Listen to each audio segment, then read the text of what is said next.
গৌরনদী উপজেলার আলোচিত রাজনৈতিক নেতা সৈয়দা মনিরুন নাহান মেরির বিরুদ্ধে একাধিক দুর্নীতির অভিযোগ উঠেছে। তিনি বরিশাল জেলা মহিলা আওয়ামী লীগের সাধারণ সম্পাদক এবং কেন্দ্রীয় মহিলা আওয়ামী লীগের সদস্য, ফ্যাসিস্ট শেখ হাসিনার আত্মীয়, শেখ মুজিবুর রহমানের আপন ফুফাতো ভাইয়ের মেয়ে সাদিক আব্দুল্লাহ এবং আবুল হাসানাত আব্দুল্লাহর ঘনিষ্ঠ। পাশাপাশি গৌরনদী উপজেলা আওয়ামী লীগের সহসভাপতি এবং সাবেক উপজেলা চেয়ারম্যান হিসেবে দায়িত্ব পালন করেন।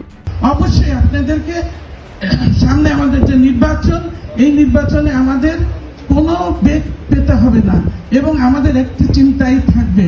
আমার নেতা বারবার বলে যায়, প্রত্যেকটা মিটিংয়ে বলেন যে আপনারা এই প্রধানমন্ত্রী পাবেন, কিন্তু শেখ হাসিনার মতন প্রধানমন্ত্রী পাবেন না। অভিযোগ রয়েছে, উপজেলা চেয়ারম্যান থাকার সময় তিনি অনিয়ম ও দুর্নীতির মাধ্যমে শত কোটি টাকার মালিক হয়েছেন।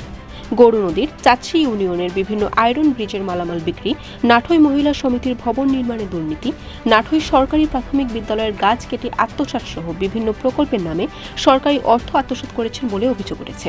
এছাড়া বিভিন্ন মসজিদ, মাদ্রাসা ও ক্লাবের অনুদানের অর্থ আত্মসাতের অভিযোগও রয়েছে তার বিরুদ্ধে। বিদ্যালয়ের সংস্কারের নামে 10 বছরের প্রায় 35 লক্ষ টাকা আত্মসাৎ করেছেন বলেও জানা গেছে।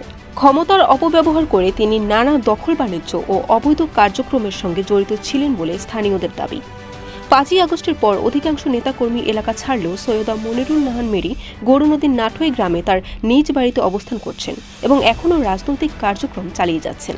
এদিকে মহানগর মহিলা আওয়ামী লীগের সাংগঠনিক সম্পাদক সাবিনা ইয়াসমিন সোমা গ্রেফতার হলেও বরিশাল জেলা মহিলা আওয়ামী লীগের সাধারণ সম্পাদক মেরি এখনও গ্রেফতার হয়নি। তার গ্রেফতারের দাবিতে স্থানীয়দের মধ্যে ক্ষোভ বিরাজ করছে। বরিশাল.নিউজ।